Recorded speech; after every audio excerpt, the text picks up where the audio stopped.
Era e lehtë e pasdites përplasej mbi fushat e gjera të grurit që shtriheshin deri në horizont, duke krijuar një vallëzim të butë, pothuajse hipnotizues, që dukej sikur i përkiste një bote tjetër, një bote ku koha nuk ishte nxitim dhe ku çdo gjë zhvillohej sipas një ritmi të vetin të heshtur dhe të padukshëm. Në mes të këtij peizazhi të pafund, ku toka duke e pasur dhe e bekuar, ngrihej një fermë e madhe, e ndërtuar me gur të rëndë dhe dru të vjetë, një ndërtesë që mbante mbi vete jo vetëm historinë e një familjeje, por edhe peshën e një jete të tërë sakrificash, vendimesh dhe sekretesh që nuk i përkisnin askujt tjetër përveç atij që e zotëronte atë tokë. Fermeri quhej Adrian Kelmendi, një burr që kishte kaluar të 50-tat, me një trup ende të fortë dhe një qëndrim që reflektonte disiplinë dhe përmbajtje, një njeri që nuk fliste shumë, por që gjithmonë dukej se dinte më shumë nga çfarë tregonte. Ai ishte një nga njerëzit më të pasur në atë rajon të largët rural, një njeri që kishte ndërtuar pasurinë e tij me duart e veta, duke filluar nga asgjëja dhe duke u ngritur gradualisht përmes punës së palodhur dhe një vendosmërie që rrallë shihej tek të tjerët. Megjithatë, pavarësisht gjithë kësaj pasurie, kishte diçka tek ai që nuk shkonte, diçka që nuk lidhej as me tokën, as me bagëtin, as me punëtorët që vinin e shkonin çdo ditë. Ishte një ndjesje fshehtë, një mjegull e padukshme që dukej se e ndiqte kudo, një lloj lodhjeje që nuk ishte thjesht fizike, por më tepër diçka më e thellë, më errët, që ai vetë nuk arrinte ta shpjegonte plotësisht. Ditët e tij fillonin herët, zakonisht përpara lindjes së diellit, kur ajri ishte ende i freskët dhe toka mbante mbi vete lagështinë e natës, dhe përfundonin vonë në mbrëmje, kur qielli mbushej me yje dhe fermat përreth zhdukeshin në errësirë. Gjithçka dukej normale, një rutinë e zakonshme për një njeri si ai.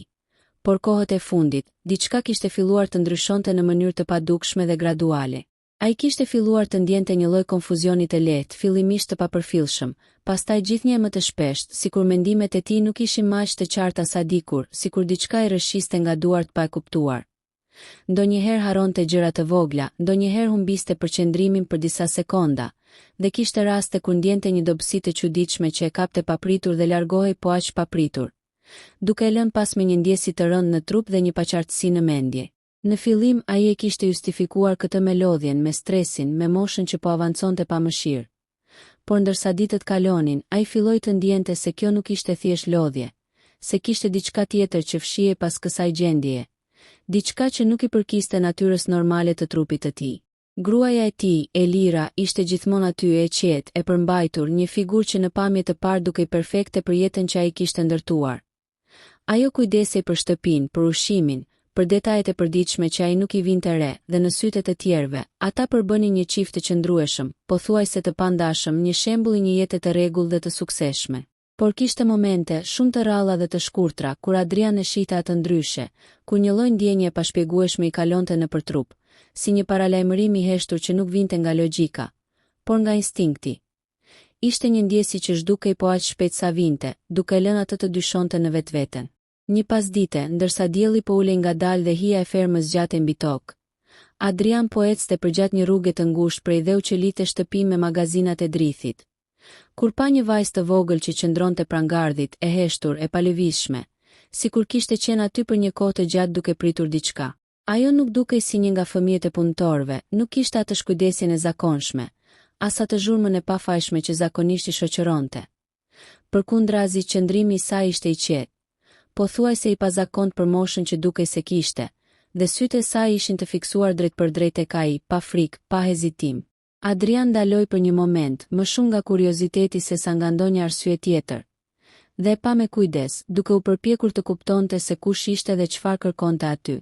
Vajza nuk lëvizi, nuk foli, vetëm e pa, dhe pastaj me një zë të ulët, të qartë dhe të pazakont për një fëmijë, ajo tha: "Ti nuk je i verbër." Fjalët e saj u varën në ajër për disa sekonda, sikur kishin një peshë që nuk i përkiste një fëmije, sikur mbartnin diçka më shumë se sa një vëzhgim i thjeshtë. Adrian ngriti vetullat lehtë, i hutuar, por ende i qetë. Vajza bëri një hap të vogël përpara. "Është gruaja jote ajo që të hedh diçka në ushqim?" Heshtja që pasoi ishte rëndë, pothuajse e padurueshme, sikur edhe era kishte ndalur për një moment për të dëgjuar atë që sapo ishte thënë. Adrian nuk qeshi, nuk u zemërua, por diçka brenda tij u shtrëngua. Një ndjesje ftohtë e papritur që nuk kishte lidhje me temperaturën e ajrit, por me diçka më të thellë, më instinktive, më të errët, sepse për një arsye që ai nuk mund ta shpjegonte. Ato fjalë nuk tingëlluan si një gënjeshtër, fjalët e vajzës nuk u zhdukën menjëherë, nuk u tretën si një tingull i zakonshëm në ajër, por mbetën pezull në mendjen e Adrianit, duke u përsëritur në heshtje, sikur dikush i kishte vendosur aty me forcë dhe nuk kishte ndërmend t'i hiqte më. Ai qëndroi për disa çaste pa lëvizur, me sytë ende të fiksuar mbi vajzën, duke u përpjekur të kuptonte nëse ajo që sapo kishte dëgjuar ishte një lojë e zakonshme fëmijësh, një trillim i çuditshëm, apo diçka më shumë se kaq. Por mënyra se si ajo e kishte thënë, ishte ajo që e shqetësoi më shumë. Nuk kishte asnjë shenjë tallje në zërin e saj, asnjë frikë, asnjë hezitim, vetëm një qartësi e ftohtë që nuk i përkiste një fëmije. Adrian hapi gojen sikur donte të thoshte diçka, ndoshta të pyeste, ndoshta të qeshte dhe ta largonte si një marrëzi, por fjalët nuk dolën menjëherë. Në vend të kësaj, ai ndjeu një lloj tensioni të brendshëm që i përshkoi trupin, një ndjesi që i kujtoi momentet e fundit. Ato episode të vogla të konfuzionit që ai kishte anashkaluar si lodhje, si diçka kalimtare, si një pasojë e jetës së rëndë që kishte bërë. Si e di këtë? Arriti të thoshte më në fund, me një zë që nuk ishte aq i fortë sa zakonisht, por më i ulët, më i kujdesshëm, sikur vetë pyetja kishte frikë nga përgjigjja që mund të merrte. Vajza e pa për disa sekonda pa folur, sikur po vlerësonte nëse ai meritonte një përgjigje apo jo.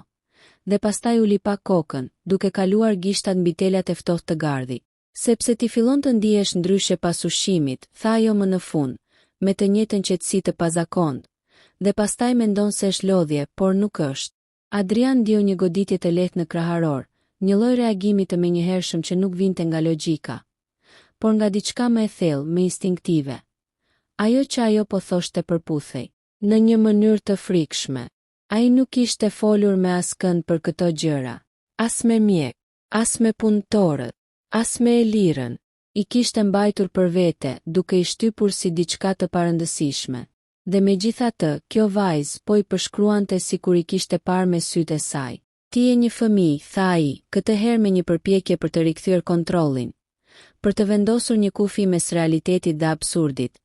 Nuk duhet të flasësh për gjëra që nuk i kupton. Por edhe ndërsa e tha këtë, ai e ndjeu se fjalët e tij nuk kishin forcë, nuk kishin bindje. Vajza ngriti syt përsëri drejt tij, dhe për një moment kishte diçka në atë vështrim që e bëri Adrianin të ndihej ekspozuar. Sikur çdo mendim i tij ishte i lexueshëm, sikur çdo dyshim që kishte fshehur ishte tashmë i dukshëm. Ti nuk po më beson, tha ajo, jo si një pyetje, por si një konstatim i thjeshtë. Adrian nuk u përgjigj menjëherë, sepse në të vërtetë nuk ishte i sigurt. Vajza bëri një hap prapa.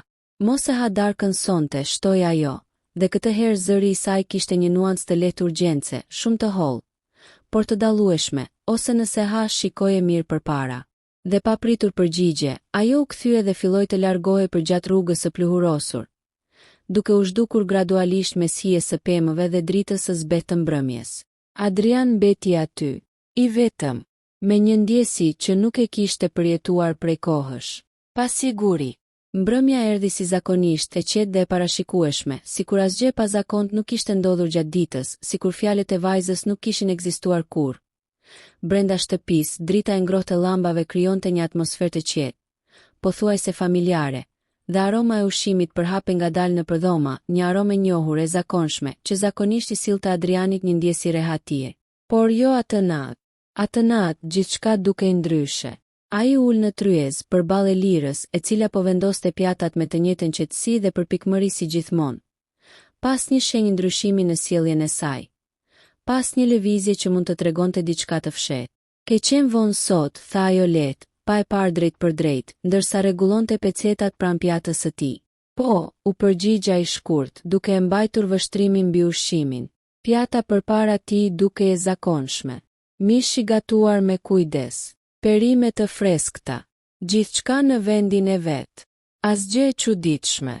Dhe megjithatë, fjalët e vajzës u kthyen. Mos e ha darkën sonte. Ai ndjeu një tension të lehtë në dorë ndërsa mori pirunin, një lëvizje që dikur ishte automatike, por që tani kërkonte një lloj përqendrimi të vetëdijshëm. Ai e ngriti pak ushqimin, e pa për disa sekonda, duke kërkuar diçka, çdo gjë që mund të dukej jashtë vendi, por nuk pa asgjë. Gjithçka dukej normale. Ka diçka që nuk shkon, pyeti Elira, këtë herë duke e parë drejt për drejt, me një vështrim të qetë, por të vëmendshëm. Adrian ndaloi për një moment, pastaj tundi kokën lehtë. Jo, tha, dhe e çoi ushqimin në gojë. Në fillim nuk ndodhi asgjë. Gjithçka ishte si zakonisht, por disa minuta më vonë, ai e ndjeu. Një ndjesje lehtë, pothuajse e paperceptueshme, që filloi diku thellë në trup dhe u përhap gradualisht. Një lloj mjegulle që nuk ishte fizike, por mendore, një ngadalësim i mendimeve, një dobësi e lehtë që i rëndonte muskujt. Ai ngriti syt. Elira po e shikonte. Jo drejt për drejt, por mjaftueshëm. Dhe për herë të parë, ai nuk ishte i sigurt nëse ajo po e vëzhgonte. Apo po priste, Adrian e la pirunin poshtë pa e mbaruar darkën. Një ndjesje ftohti përshkoi shpinën, një paralajmërim instinktiv që nuk mund ta injoronte. Një sinjal që i thoshte se fjala e vogëlushes nuk ishte një lojë. Ai ngriti syt dhe pa Elirën që po i pastronte tavolinën me një qetësi që tashmë nuk dukej më normale. Çdo lëvizje e saj ishte kontrolluar e përpikt, por tani për Adrianin çdo gjest kishte një peshë tjetër, një tension të fshehtë, një rrahje të lehtë të zemrës që nuk ishte ndier prej vitesh. Ai e mbajti vështrimin mbi të, duke u përpjekur të lexonte diçka në fytyrën e saj që nuk mund të ishte aty. Por fytyra e Elirës ishte e qetë, pothuajse e ftohtë, sikur ajo të mos kishte fare ndjenja, sikur çdo grimcë e shpirtit të saj të ishte fshehur mirë në maskën e përkujdesjes. Ai e njihte këtë grua, kishte jetuar me të mbi 2 dekada, kishte ndarë me të çdo çast të rëndësishëm të jetës. Dhe megjithatë, ai tani po e shikonte me një dyshim që nuk kishte ekzistuar kurrë më parë. Adrian u ngrit nga tryeza dhe eci drejt kuzhinës, duke u përpjekur të kontrollonte çdo gjë me duart e tij. Ai e pa ushqimin që ishte gatuar me kujdes, çdo përbërës duke i zakonshëm, por diçka në atmosferë i thoshte se kjo darkë nuk ishte si çdo darkë tjetër. Ai u ndal, vuri dorën mbi tavolinë dhe frymarrja ju ngadalsua, duke u përpjekur të ndjente çdo aromë, çdo ndryshim të padukshëm në përbërës. Një ide i kaloi mendjen. Nuk mund ta kontrollonte dot çdo gjë në këtë moment, por mund të vepronte me kujdes. Ai mori një cop bukë, e mori në dorë, e pa, e nuhati dhe pastaj e hodhi në anë. Nuk kishte ndjenja të çuditshme. Pastaj mori një kafshat tjetër, më të vogël, dhe e mbajti disa sekonda në gojë, duke u përpjekur të dallonte diçka, çdo gjë e pazakon. Dhe asgjë, por ndjesia që kishte filluar të linte nuk largohej. Ajo ishte atje, si një hi që e ndiqte në heshtje. Ai u kthye prapa drejt kuzhinës dhe pa Elirën që po lëvizte midis shtypjes së enëve dhe vendosjes së ushqimit. Çdo gjë dukej normale dhe gjithsesi në mendjen e Adrianit, asgjë nuk ishte normale më. Ai filloi të shikonte me kujdes çdo detaj. Duart, lëvizjet, mënyrën se si ajo hidhte kripën në supë, mënyrën se si rregullonte enët në tavolinë. Një sekondë e çuditshme i kaploi trurin. Diçka nuk ishte si zakonisht. Ai ndjeu nevojën për të vepruar, për të kuptuar realisht. Një plan i thjesht, i fshehtë. Ai vendosi që do të testonte ushqimin nesër. Do të gatuante një pjesë të tij vet, një pjesë do ta lejonte Elira ta përgatiste, dhe do të shikonte me kujdes çdo ndryshim, çdo efekt. Në heshtje, mendja e tij filloi të ndërtonte skenare të panumërta. Çdo gjë që mund të kishte ndodhur gjatë viteve, çdo ngjarje e vogël që ai kishte injoruar, çdo dobësi që kishte ndier, gjithçka mund të lidhej me një akt të fshehtë. Ai mblodhi mendime dhe u largua nga kuzhina, duke i ndjekur ato ide që tashmë ishin bërë një hallkë fort në mendjen e tij. Heshtja e shtëpisë pas darkës ishte mbresëlënse. Dritat e zbehta të mbrëmjes depërtonin përmes dritareve dhe hiezoheshin mbi tapetin e vjetër. Një ndjesje e çuditshme e izolimit e mbushi trupin e tij. Ai ishte një mbikëqyrës në shtëpinë e tij, një hulumtues që nuk besonte më askënd. Dhe ajo, gruaja që kishte ndarë me të një jetë të tërë, po qëndronte në skenën tjetër, dukshëm e heshtur, por gjithnjë prezente në çdo mendim të tij. Në mendjen e Adrianit, një mendim filloi të marrë formë. Ai duhet të zbulonte të vërtetën. Nuk kishte rëndësi çfarë, nuk kishte rëndësi kur. Por ajo që ishte qartë, ishte se ajo nuk ishte një dyshim i thjesht i pafajshëm. Një mister kishte depërtuar në jetë dhe tani duhej zbuluar. Dhe ndërsa nata binte mbi ferm, ndërsa yjet filluan të ndriçonin ngadalë mbi tokën e gjerë, Adrian u përkul mbi tavolinë dhe eci midis dy mendimeve. të besonte fjalën e vajzës apo të vazhdonte të jetonte në iluzionin e zakonshëm të përditshmërisë. Një vendim duhej marrë, dhe ai nuk do të lejonte që fshehtësia të qëndronte më gjatë se sa duhet. Dita tjetër filloi e zakonshme. Me dritën e hershme të mëngjesit që depërtonte ngadalë mbi fushat e gjera të grurit dhe mbi fermën e madhe që dukej sikur fshihej në një qilim të artë të diellit të parë. Por për Adrianin asgjë nuk ishte më e zakonshme. Çdo gjë që ndodhte, çdo tingull i lehtë, çdo aromë që depërtonte në dhomë, i ngjallte një vigjilencë të papritur dhe të thellë. Ai nuk kishte folur me askënd rreth asaj që kishte dëgjuar nga vajza. Nuk kishte bërë asnjë përpjekje për të kuptuar nëse ajo kishte gabuar apo jo.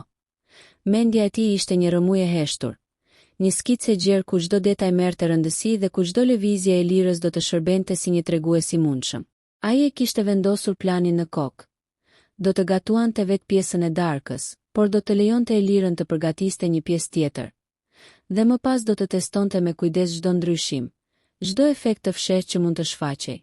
Ai e filloi këtë me qetësi, por me një vigjilencë që nuk kishte njohur më parë në jetën e tij. Çdo përbërës, çdo cop mishi, çdo pjatë, çdo lëvizje e dorës që mbante kuzhinën nën kontrollin e tij. Tani kishte një peshë të dyfisht. Ai e ndjente tensionin që vinte jo vetëm nga vetë situata, por edhe nga diçka më e thellë, më instinktive, një ndjesi që nuk mund ta shpjegonte, por që e detyronte të ishte gjithmonë një hap përpara. Kur Elira filloi të lëvizte pranë tij, duke shtuar erza në supë dhe duke rregulluar enët në tavolinë me përpikmëri të zakonshme, Adrian ndjeu një kontrast të çuditshëm. Gjithçka duket normale, dhe megjithatë diçka nuk ishte normale. Ai e pa çdo gjest, çdo hap, çdo fërkim të dorës mbi tavolinë.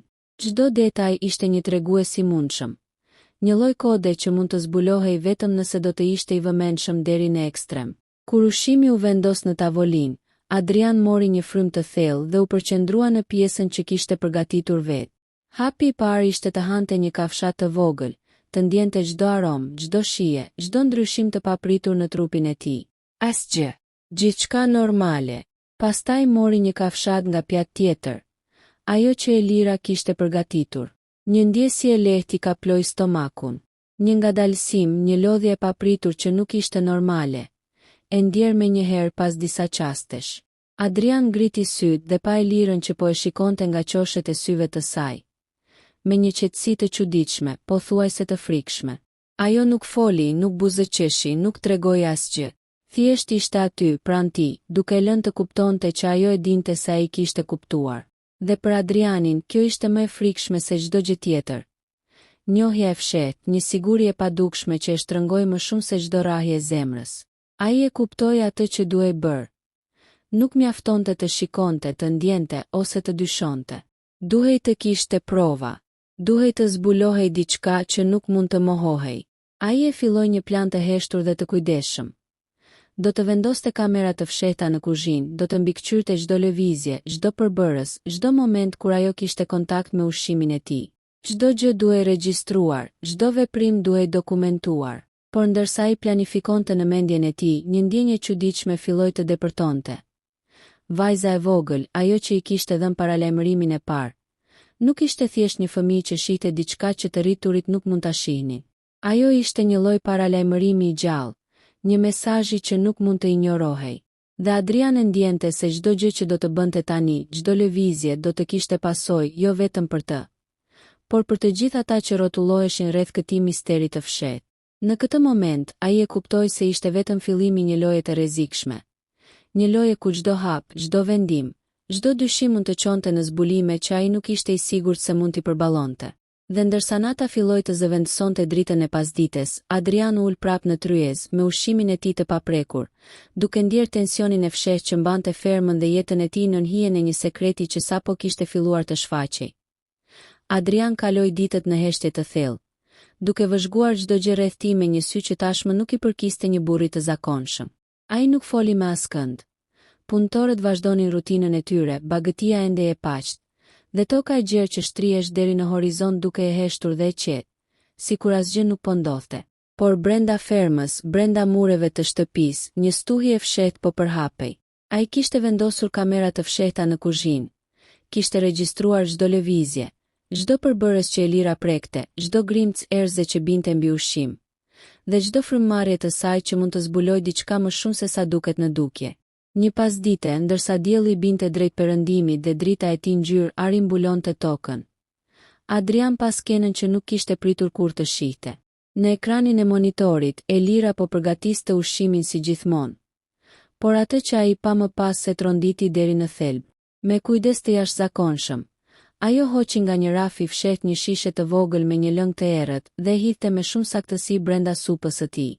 Lëvizja ishte e lehtë, pothuajse e padukshme, por kamera kishte kapur gjithçka. Adrian u ngrit me një lëvizje të shpejtë dhe u drejtua pranë tryezës, me zemrën që rrihte furishëm dhe mendjen që kthehej rreth mijëra skenarëve të mundshëm. Ai nuk kishte dëshirë të konfrontonte menjëherë Elirën. Diçka brenda tij e detyroi të vazhdonte, të vëzhgonte, të kuptonte më shumë para se të bënte një hap që nuk mund të kthehej mbrapa. Disa ditë më vonë, ai përgatiti një darkë tjetër, këtë herë vetë, duke kontrolluar çdo përbërës me duart e tij. Pastaj la një pjesë për Elirën, të përgatitej si zakonisht.